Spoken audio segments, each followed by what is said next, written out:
কিছু কিছু রান্না এমন হয় যেগুলো করতে কিন্তু খুব বেশি ঝামেলার একদমই প্রয়োজন হয় না, অথচ তার টেস্ট হয় ভীষণই সুন্দর।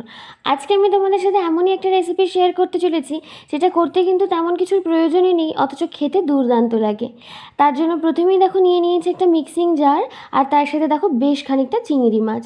এবার মিক্সিং জারের মধ্যে নিয়ে নিলাম কোরানো নারকেল, আর তারই সাথে দিয়ে দিলাম চিংড়ি মাছ। তবে কিছুটা চিংড়ি মাছ কিন্তু আমি রেখে দিয়েছিলাম। আর একই সাথে দিয়ে দিলাম একটা শুকনো লঙ্কা, দুটো কাঁচা পাকা লঙ্কা দিয়ে মিক্সিং জারটাকে বন্ধ করে একটা স্মুথ পেস্ট করে নিলাম। আর এই পেস্টে কিন্তু আমি খুব বেশি জল একদমই ব্যবহার করিনি। ঠিক এই রকম একটু ঘন ঘন করেই কিন্তু এটাকে বেটে নিতে হবে। তবে শিলে বাটলে কিন্তু এর টেস্টটা আরও বেশি ভালো আসে। এবার এই পেস্টটাকে একটা বাটির মধ্যে নিয়ে তার মধ্যে দিয়ে দিলাম লবণ, হলুদ গুঁড়ো, শুকনো লঙ্কার গুঁড়ো আর কিছুটা চিনি। তারই সাথে ওই যেটুকু চিংড়ি মাছ রেখে দিয়েছিলাম সেই চিংড়ি মাছগুলোকেও কিন্তু বাটির মধ্যে দিয়ে দিলাম। আর একই সাথে দিয়ে দিলাম 4-5 চামচের মতো সর্ষের তেল।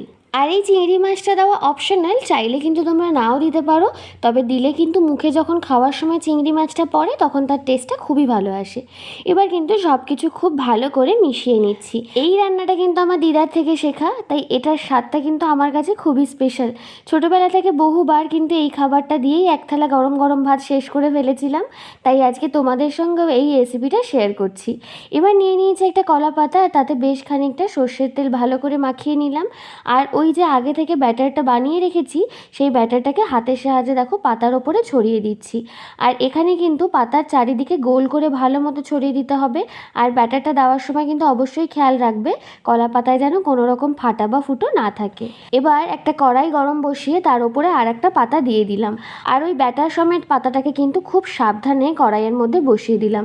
গ্যাসের ফ্লেমটাকে অন করে দিয়ে ঢাকা চাপা দিয়ে রেখে দিয়েছিলাম 15 থেকে 20 মিনিটের মতো। আর এই সময় কিন্তু গ্যাসের ফ্লেমটাকে মিডিয়াম টু লোই রাখতে হবে। 15 মিনিটের মধ্যেই দেখবে পাতার নিচটা একটু ভালো মতো পোড়া পোড়া দাগ চলে আসছে। ব্যাস, এবার এটাকে উল্টে দেওয়ার পালা। একটা থালার ওপরে নামিয়ে নিয়েছি, আর একটা পাতার ওপরেও একইভাবে সর্ষের তেল লাগিয়ে পাতাটাকে উল্টে ওই কাঁচা পাতার দিকটাকে কিন্তু কড়াইতে বসিয়ে দিলাম। আর এই দিকটাকে তোমাদের খুলে দেখাচ্ছি, দেখো ঠিক কতটা দেখতে সুন্দর হয়েছে। এই রকমভাবে এই চিংড়ি মাছের রেসিপিটা তোমরা কিন্তু বাড়িতে অবশ্যই একবার ট্রাই করে দেখো, খুবই টেস্টি হয়।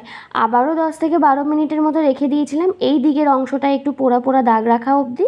ব্যাস, রেসিপিটা একদম তৈরি। ভীষণই টেস্টি একটা রেসিপি, খুব ঝটপটও তৈরি হয়ে যায়।